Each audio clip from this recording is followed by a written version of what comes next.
Chers amis, dans l'évangile que nous venons d'entendre, Jésus lave les pieds de ses disciples. Je vous propose de contempler ensemble ce geste de Jésus. Pourquoi fait-il cela? Et ensuite, nous nous demanderons qu'est-ce que ça change à notre vie? Surtout aujourd'hui où, dans nos familles, nous sommes invités par notre évêque à vivre ce beau geste du lavement des pieds. Pourquoi Jésus a-t-il eu cette idée de laver les pieds de ses disciples? Alors que, nous venons de l'entendre, les disciples viennent de se laver.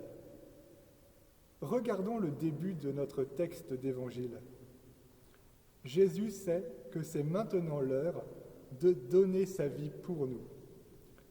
Et déjà, en ce jeudi soir, il va montrer la réalité du mystère de la croix.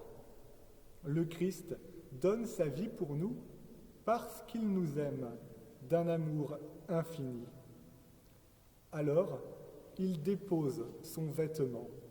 Ce geste a une très grande portée. Jésus dépose sa divinité pour prendre la condition de serviteur, notre condition, celle de chaque homme, de chaque femme que nous sommes. Mais il ne prend pas la condition du serviteur en chef, mais celle du plus bas des esclaves. C'était la tâche la plus ingrate, celle de l'esclave, de laver les pieds. Lui qui est Dieu, le Christ, accepte de se faire notre esclave, de nous laver les pieds pour montrer à quel point il nous aime. Il n'est pas possible de comprendre le mystère de la croix sans comprendre ce qui se passe lorsque Jésus lave les pieds de ses apôtres. Et c'est dur pour nous de laisser Jésus nous laver les pieds. Pour saint Pierre, c'est hors de question. Ce n'est pas dans l'ordre des choses que Dieu se fasse serviteur. Et pourtant, c'est dans cette logique que nous sommes invités à entrer durant ces 3 jours du Triduum pascal. Si nous n'acceptons pas que Jésus nous lave les pieds, nous ne pourrons pas accepter qu'il donne sa vie pour nous en mourant sur la croix. Chers amis, laissons-nous nous laver les pieds par le Christ. Mais qu'est-ce que cela change pour nous aujourd'hui? Le Christ nous le rappelle. Si donc moi, le Seigneur et le Maître, je vous ai lavé les pieds, vous aussi, vous devez vous laver les pieds les uns aux autres. C'est un exemple que je vous ai donné, afin que vous fassiez vous aussi, comme j'ai fait pour vous.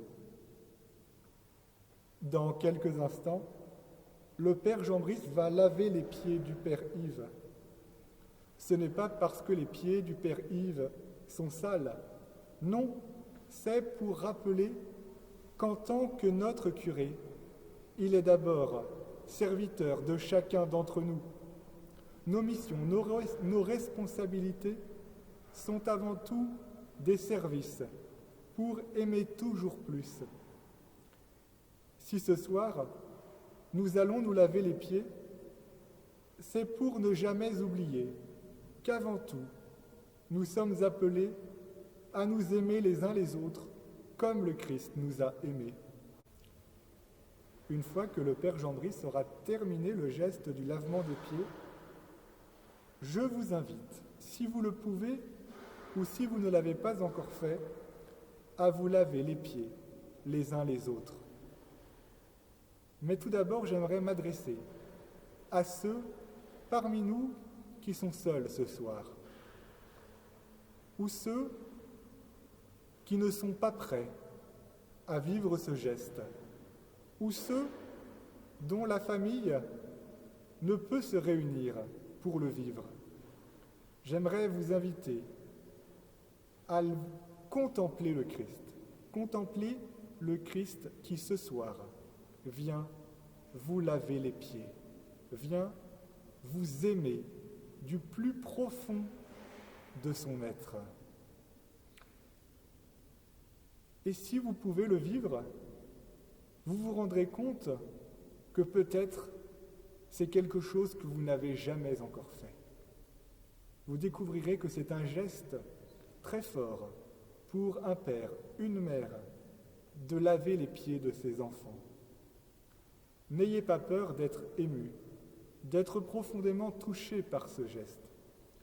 Ce n'est pas rien de laver les pieds et, si c'est possible, de les embrasser. Alors, chers amis, prenons le temps, si nous le pouvons, de vivre ce geste, de nous laisser aimer par nos parents, par nos enfants, par nos frères et sœurs.